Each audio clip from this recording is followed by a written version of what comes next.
KNR channel కి స్వాగతం. Bulletin ముందుగా హెడ్లైన్స్ చూద్దాం. అనకాపల్లి జిల్లా కలెక్టర్ కార్యాలయం ఎదుట పరవాడ మండలం దేశపాత్రునిపాలెంలో గ్రామస్తుల ధర్నా.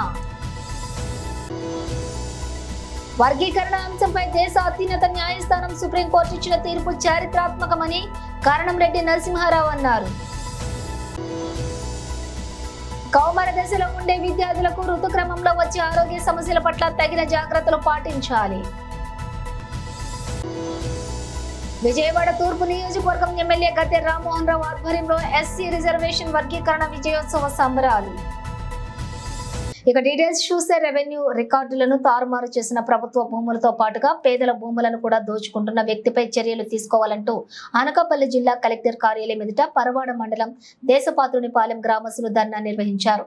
గ్రామంలోని 400 ఎకరాలకు పైగా ప్రభుత్వ భూములతో పాటుగా అసైన్డ్ ల్యాండ్స్ జిరాయితీ భూములపై అదే గ్రామానికి చెందిన గంటల మూలారావు అనే వ్యక్తి రెవెన్యూ అధికారులతోటి చేతులు కలిపి ప్రభుత్వ భూములతో పాటుగా అసైన్డ్ భూముల రికార్డులకు ట్యాంపరింగ్ చేసి కబ్జాలకు పాల్పడుతున్నారని, దీనిపై ఎన్నిసార్లు ఫిర్యాదులు చేసినా అధికారులు పట్టించుకోవట్లేదు అని గ్రామస్తులు ఆరోపించారు. ప్రభుత్వ కార్యాలయాల్లో ఉండాల్సినటువంటి రికార్డులు సైతం మాయం చేశారని ఆరోపించారు. ప్రస్తుతం ఆన్లైన్ లో రికార్డులను తారుమారు చేసి బినామీ పేర్లను నమోదు చేస్తున్నారని ఆరోపించారు.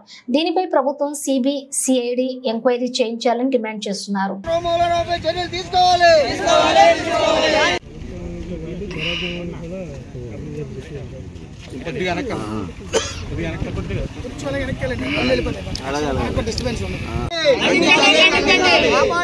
ప్రభుత్వ భూములను కాపాడాలి, ప్రభుత్వ భూములను దీనిపై తక్షణమే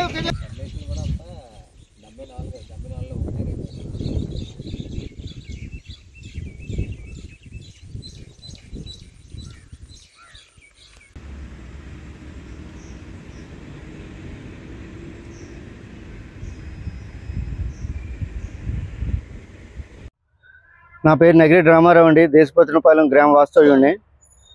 మేము ఈరోజు కలెక్టర్ గారిని అలాగే స్పందనలో ఈ యొక్క ఏదైతే గంటల మూలారావు అనే ఆయన భూ కబ్జాలు చేసి మొత్తం దేశపాత్రునిపాలెంలో ప్రజల్ని అలాగే రైతుల్ని అలాగే ఎస్సీ ఎస్టీలని భయభ్రాంతులకి గురి చేయడం అనేది జరుగుతూ ఉంది. దాదాపు 70 ఎకరాల భూమిని ఆయన అన్యాక్రాంతం చేసుకొని ఆయన యొక్క చుట్టాలకి బంధువులకి పేరున రిజిస్టర్లో చేయించడం అనేది జరిగింది. దానికి కారణం ఏంటంటే ముఖ్యంగా చెప్పదలుచుకున్నది రెవెన్యూ డిపార్ట్మెంట్ వారి అండదండలతోనే ఈ తతంగం అంతా జరిగిందని చెప్పి మేము భావిస్తూ ఉన్నాం. రెవెన్యూ వారి అండదండలు లేకపోతే ఒక సామాన్యుడు ఇటువంటి పనులు చేస్తాడని చెప్పి మేమైతే అనుకోవడం లేదు. ఎందువల్లంటే ఆయన ఏదైతే అసైన్డ్ భూములు గవర్నమెంట్ అసైన్డ్ భూములు ఎస్సీ ఎస్టీలకు ఇచ్చినటువంటి భూముల్ని ఆయన పేరున రిజిస్టర్ అనేది చేసుకోవడం అనేది జరిగింది.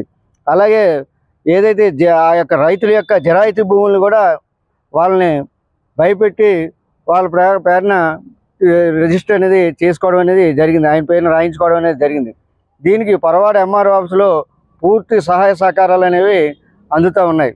దీనిపైన మేము ఒకటే డిమాండ్ చేస్తూ ఉన్నాం. ఎందువల్లంటే దీనిలో ప్రభుత్వ భూమి కూడా ఉంది. అంటే ఈ 70 ఎకరాల్లో ప్రభుత్వ భూమి కూడా ఉంది కాబట్టి ఈ భూములన్నింటినీ కూడా గవర్నమెంట్ వారు హ్యాండ్ ఓవర్ చేసుకొని ఎవరి భూములు వాళ్ళకి ఇప్పించాల్సిందిగా మేము కోరుతా ఉన్నాం. గవర్నమెంట్ భూమి గవర్నమెంట్ తీసుకోవాలి, ఆ ఎస్సీ ఎస్టీలకి ఇచ్చినటువంటి భూమిని ఎస్సీ ఎస్టీలకి ఇవ్వాలి, అలాగే రైతుల దగ్గర తీసుకున్న భూముల్ని రైతులకి దారాదత్తం చేయాల్సినటువంటి బాధ్యత రెవెన్యూ డిపార్ట్మెంట్ మీద ఉందని చెప్పి కూడా మేము మనవి చేస్తున్నాం. ఎందువల్లంటే ఆయనకి ఈ చేయడానికి కారణం ఏంటంటే 2004 నుండి 2012 వరకు దాదాపు 12 సంవత్సరాల పాటు ఆయన 6+2 8 సంవత్సరాల పాటు ఏదైతే రికార్డ్స్ ఉన్నాయో తహసీల్దార్ ఆఫీస్లో ఉండాల్సినటువంటి రికార్డులు తహసీల్దార్ ఆఫీస్లో లేవు. ఆ రికార్డులన్నీ కూడా ఈ మూలారావు గారి దగ్గరే ఉన్నాయన్నది మాకున్నటువంటి ఇన్ఫర్మేషన్. కాబట్టి రెవెన్యూ రికార్డులు కూడా ఆయన దగ్గర పెట్టుకొని ఆ రికార్డులు ట్యాంపరింగ్ చేసి ఈ విధమైనటువంటి భూ కబ్జాకి పాల్పడ్డాడనేది మా యొక్క అభిప్రాయం. కాబట్టి గౌరవనీయులైనటువంటి కలెక్టర్ గారు అలాగే ఆర్డీఓ గారు దీని మీద సమగ్ర దర్యాప్తు జరిపి మా భూములు మాకు అప్పగించాల్సిందిగా కోరుతా ఉన్నాం. లేకపోతే దీన్ని ఇంకా కూడా పెద్ద ఎత్తున మేము ఉద్యమించేదాన్ని కూడా వెనకారం అని చెప్పి కూడా మేము మనవి చేస్తూ ఉన్నాం. నా పేరు కునిశెట్టి ప్రశాంత్ అండి. మాకు పరవాడ మండలం దిశదుర్గ గ్రామంలో కొన్ని జరైతీ భూములు ఉన్నాయండి. అయితే మెయిన్ ఒక విషయం చెప్పాలండి గవర్నమెంట్కి. మనం రోజు న్యూస్ చూస్తామండి, పేపర్లోని ఎన్నో కబ్జాలు జరుగుతున్నాయని.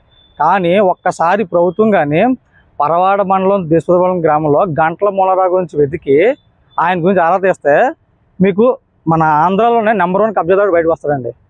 ఎందుకంటే ఎన్నో మంది పేదలు, 100 మంది పేదలు ఆడి వల్ల నాశనం అయిపోయారు. ఫస్ట్ ఆఫ్ ఆల్ జరైతీ భూములు, అసైన్డ్ ల్యాండ్స్, ప్రభుత్వ భూములు అన్నీ కబ్జా చేశారండి. అసలు ఏదో పట్టుకూడు కోసం బయటకు వెళ్ళిపోయిన వాళ్ళ భూములు, వాళ్ళ పొజిషన్లో వాళ్ళు ఉన్నా సరే వాళ్ళు ఏదో మబ్బు పెట్టి మీకు అందిస్తాం మీరు ఏం చేయలేరు. ఎస్సీ వర్గీకరణ అంశంపై దేశ అత్యున్నత న్యాయస్థానం సుప్రీంకోర్టు ఇచ్చిన తీర్పు చారిత్రాత్మకమని బీజేపీ గాజువాక కన్వీనర్ కరణంరెడ్డి నరసింగారావు అన్నారు. కోర్టు తీర్పునిచ్చిన నేపథ్యంలో పాత కర్ణవానిపాలెం పార్టీ కార్యాలయం వద్ద కూటమి ఎంఆర్పీఎస్ నేతలతోటి కలిసి సమావేశం ఏర్పాటు చేశారు. ఈ సందర్భంగా నరసింగారావు మాట్లాడుతూ ఎస్సీ వర్గీకరణ ప్రక్రియను ప్రారంభించాలని కోరుతూ ఎన్నో ఏళ్లుగా పోరాటం చేస్తున్నారని, ఎట్టకేలకు ప్రధాని మోదీ చొరవ, ఎన్డీఏ కూటమి నేతల సహకారంతో నేడు ఉద్యమానికి ఫలితం దక్కిందన్నారు. రిజర్వేషన్ల ఉపవర్గీకరణకు రాష్ట్ర ప్రభుత్వాలు చేసుకోవచ్చని సుప్రీంకోర్టు తీర్పు వెలువరించిందని పేర్కొన్నారు. ఎన్నో ఒడిదుడుకులను ఎదుర్కొంటూ మందకృష్ణ మాదిగ పోరాటం చేశారని కొనియాడారు. ఈ పోరాటాలకు ఫలితం దక్కిందని పేర్కొంటూ మందకృష్ణకు అభినందనలు తెలిపారు. ఈ కార్యక్రమంలో విశాఖ ఏఎస్పీ అధ్యక్షులు Kinthada Rajasekhar, Madiga BJP SC Morcha Uttarandhra incharge Mulakalapalli Prakash, Mulakalapalli Eswararao, Pentarao, Vamsi, Nageswararao, Ranganayakulu Prasanta, Kumari, Anil Kumar, Ramaswamy తదితరులంతా కూడా పాల్గొన్నారు. కళ నెరవేరుస్తూ సుప్రీంకోర్టు మంచి తీర్పునివ్వడం జరిగింది. గౌరవనీయులు శ్రీ మందకృష్ణ మాదిగ గారు 3 దశాబ్దాలుగా పోరాడుతున్నారు. రాష్ట్రంలో ఉన్నటువంటి 2 తెలుగు రాష్ట్రాలు ఉన్నటువంటి మాదిగ కులంతో పాటు మరో 30 ఉపకులాలకి లబ్ధి చేకూరే విధంగా ఎస్సీ వర్గీకరణ జరగాలని ఆయన పోరాటం చేస్తున్నారు. మనందరికీ తెలిసిన విషయమే. మరి గతంలో ప్రధానమంత్రి శ్రీ నరేంద్ర మోదీ గారు ముఖ్య అతిథిగా పాల్గొని శ్రీ మందకృష్ణ మాదిగ గారి ఆధ్వర్యంలో హైదరాబాద్లో, సికింద్రాబాద్లో మీటింగ్ జరిగినప్పుడు ఈ యొక్క సమస్యను ప్రధానమంత్రి శ్రీ నరేంద్ర మోదీ గారికి తెలియజేయడం జరిగింది.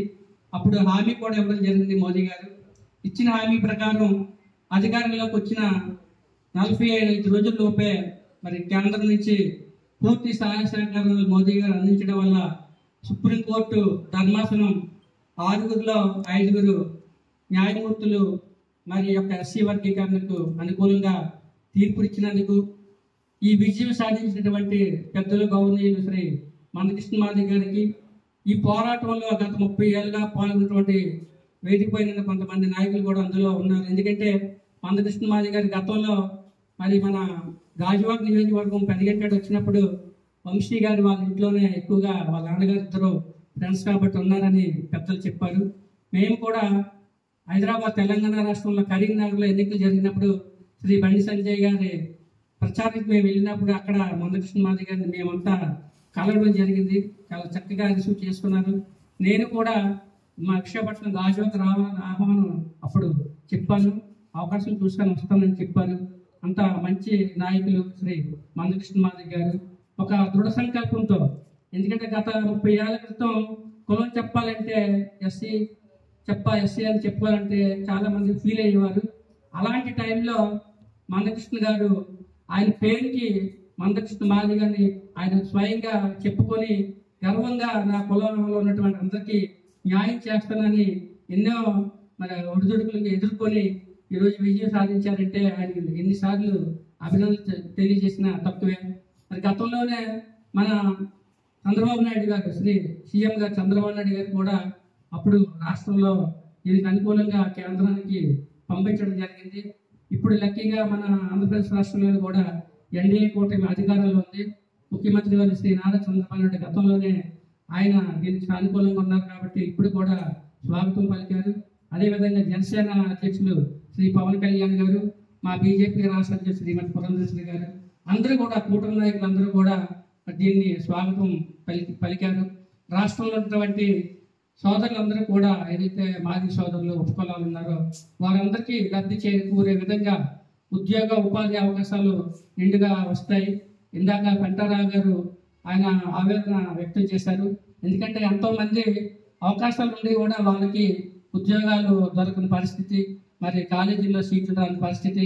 ఇప్పుడు మీకు మంచి రోజులు వచ్చాయండి. ఖచ్చితంగా మీ యొక్క కళ నెరవేరింది.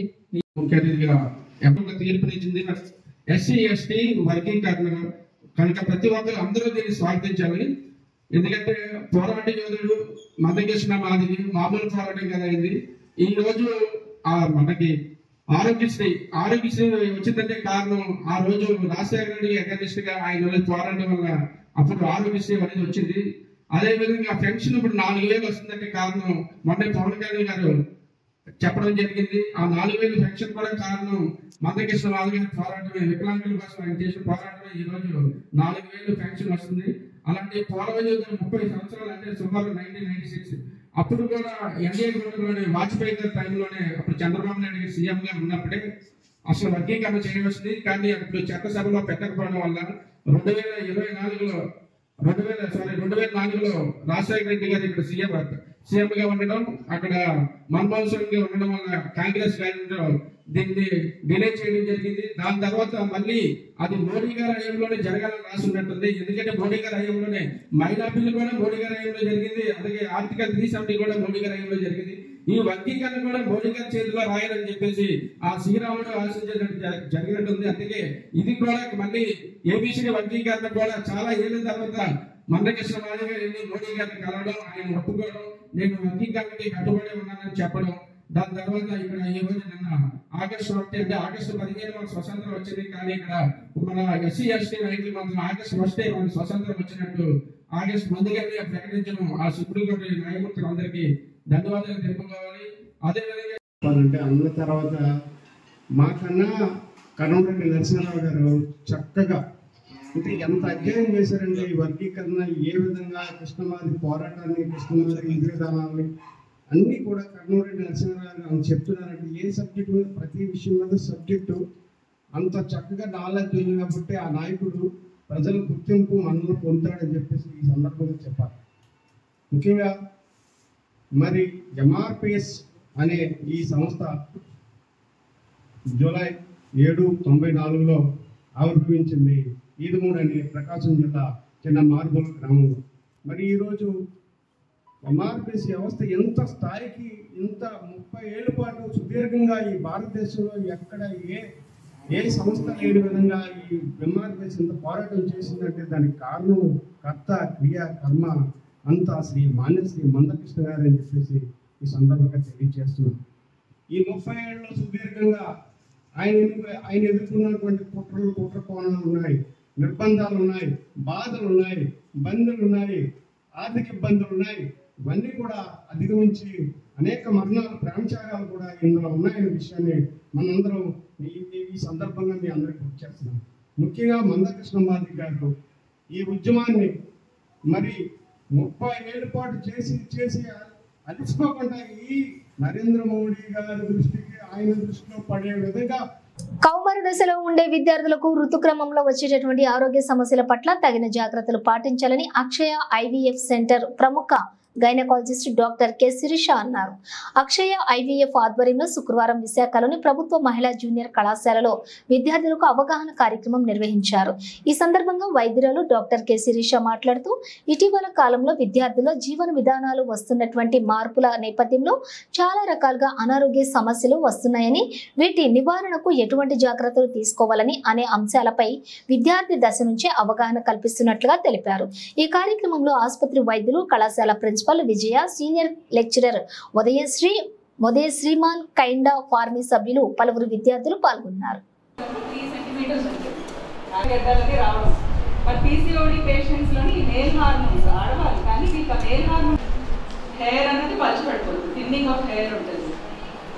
ఫ్యాట్ అక్యుములేట్ అయిపోతుంది, మెయిన్ గా నడుం చుట్టూ ఫ్యాట్ అక్యుములేట్ అయిపోతుంది. ఇంకా ఇన్ఫర్టిలిటీ, పీసీఓడి ఉంది, పరి అవ్వాలా లేకపోతే లైట్ తీసుకోవచ్చా వదిలేదు.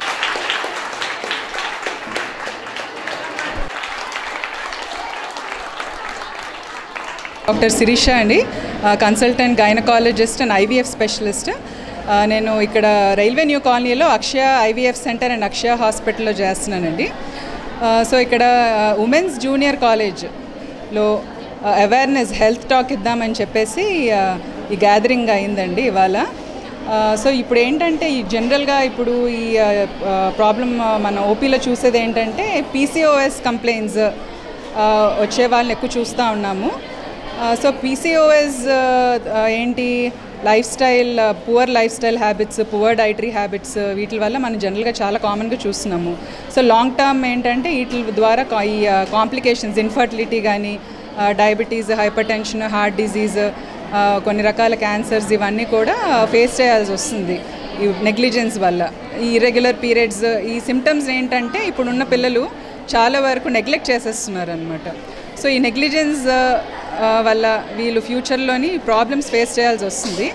సో అందుకని చెప్పేసి ఇలాంటి కాంప్లికేషన్స్ అవాయిడ్ చేయాలనే ఉద్దేశంతో ఒక అవేర్నెస్ టాక్ అనేది ఇప్పుడు ఇవ్వడం జరిగిందండి. నా పేరు ఉదయశ్రీ, జేఎల్ఎన్ ఫిజిక్స్గా గవర్నమెంట్ జూనియర్ కాలేజ్ విశాఖపట్నం నుంచి మాట్లాడుతున్నాము. ఈరోజు కౌమార దశలో ఉన్నటువంటి మా విద్యార్థులందరికీ కూడా మేడము గైనకాలజిస్ట్ శిరీష గారు వచ్చి మా విద్యార్థులకు ఉన్నటువంటి చాలామంది సఫర్ అవుతున్న పీసీఓడి ప్రాబ్లం మీద అవేర్నెస్ ప్రోగ్రామ్ కండక్ట్ చేయడం మాకు ఎంతో సంతోషంగా ఉంది. మేడం చెప్పినటువంటి సూచనలు, సలహాలు మా విద్యార్థులందరూ ఉపయోగించుకొని భవిష్యత్తులో ఎటువంటి అనారోగ్య సమస్యలు లేకుండా మంచి లైఫ్ స్టైల్ని డీల్ చేస్తారని మేమందరం కూడా ఆశిస్తున్నాము. మేడంకి ధన్యవాదాలు సభాముఖంగా తెలియజేస్తున్నాము. విజయవాడ తూర్పు నియోజకవర్గం ఎమ్మెల్యే గద్దె రామ్మోహన్ రావు ఆధ్వర్యంలో ఎస్సీ రిజర్వేషన్ వర్గీకరణ విజయోత్సవ సంబరాలు. విజయవాడ క్రీస్తురాజపురంలోని జరిగినటువంటి ఎస్సీ వర్గీకరణ విజయోత్సవ సంబరాలకు ఎమ్మెల్యే గద్దె రామ్మోహన్ రావు ముఖ్య అతిథిగా పాల్గొన్నారు. ఈ సందర్భంగా గద్దె మాట్లాడుతూ గత 30 ఏళ్ల నుండి మందకృష్ణ మాదిగ పోరాడుతున్న పోరాటం నేటికి ఫలితం దక్కిందన్నారు.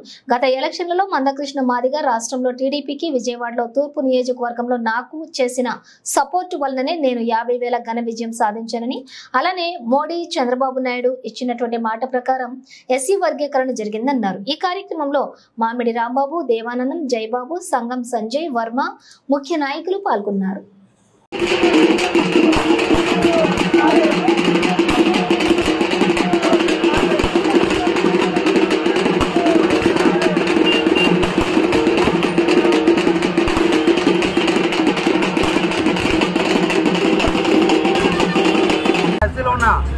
వెనుకబడినటువంటి 58 కులాలు కూడా నారా చంద్రబాబు నాయుడు గారు ఉంటే సామాజిక న్యాయం జరిగింది అని నమ్ముతున్నాం. కాబట్టి మాన్యశ్రీ మందకృష్ణ మాదిగ గారి పోరాట ఫలితం, అలాగే ఆంధ్రప్రదేశ్లో నారా చంద్రబాబు నాయుడు గారి మీద ఆశలు, తూర్పు నియోజకవర్గంలో గద్దె రామ్మోహన్ గారి పాలన మీద నమ్మకంతో మేమందరం కూడా హర్షం వ్యక్తం చేస్తూ ఈ సంబరాలని రాష్ట్ర వ్యాప్తంగా ఘనంగా నిర్వహించుకుంటామని సవినయంగా మీడియా మిత్రులందరికీ తెలియజేసుకున్నాను.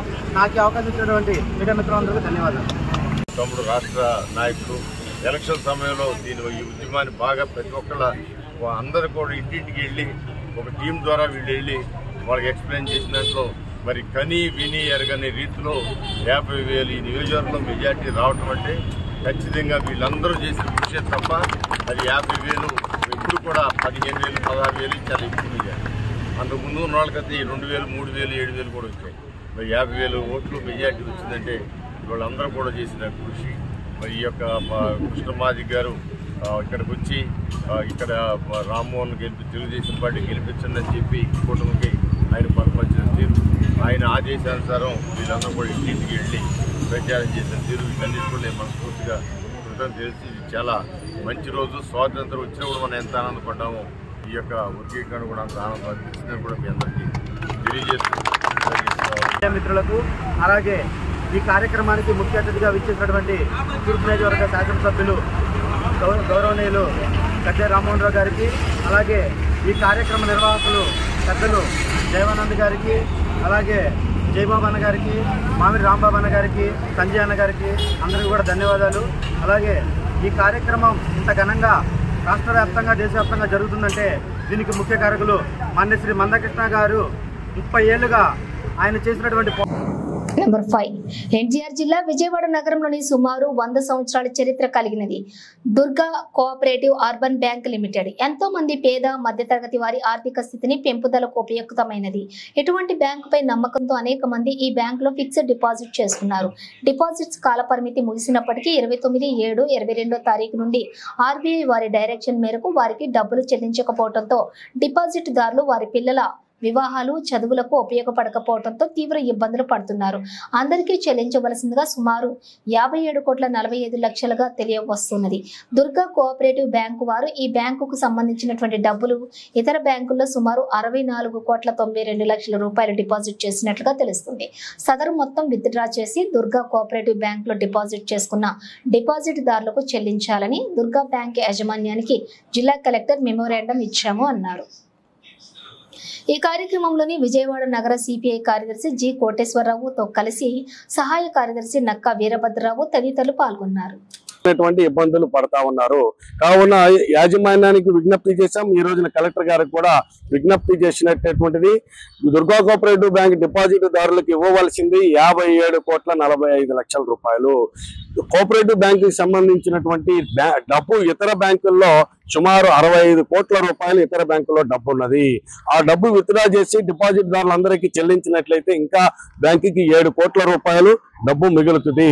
అంతేకాకుండా ఇళ్ల మీద లోన్లు ఇచ్చినటువంటి బ్యాంక్ లోన్లు ఇచ్చినటువంటి వారికి దగ్గర నుండి సుమారు 44 కోట్ల రూపాయలు వసూలు కాబడి అసలు వసూలుగా చేయవలసినటువంటిది ఉండగా అసలు పైన వడ్డీ ఈ రోజున 180 కోట్ల రూపాయల దగ్గర 200 కోట్ల రూపాయలు వడ్డీ పెరిగిపోవడంతో అసలు చెల్లించలేనటువంటి లోన్ తీసుకున్నటువంటి వారు లోన్లు చాలా తీవ్రమైనటువంటి ఇబ్బంది పడతా ఉన్నారు. దీనికి కలిగిన కారణం ప్రపంచ విపత్తు కరోనా వచ్చిన దగ్గర నుంచి సకాలంలో చెల్లించలేకపోయారు. తర్వాత లోనీలు అందరూ కూడా బులెటిన్ ముగించే ముందు హెడ్లైన్స్ మరోసారి.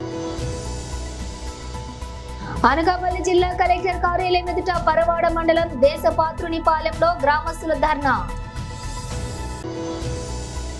వర్గీకరణ అంశంపై దేశ అత్యున్నత న్యాయస్థానం సుప్రీంకోర్టు ఇచ్చిన తీర్పు చారిత్రాత్మకమని కారణంరెడ్డి నరసింహారావు అన్నారు. కౌమార దశలో ఉండే విద్యార్థులకు ఋతుక్రమంలో వచ్చే ఆరోగ్య సమస్యల పట్ల తగిన జాగ్రత్తలు పాటించాలి. విజయవాడ తూర్పు నియోజకవర్గం ఎమ్మెల్యే గద్దె రామ్మోహన్ రావు ఆధ్వర్యంలో ఎస్సీ రిజర్వేషన్ వర్గీకరణ విజయోత్సవ సంబరాలు. ఇవి బులెటిన్ డీటెయిల్స్. చూస్తూనే ఉండండి KNR ఛానల్.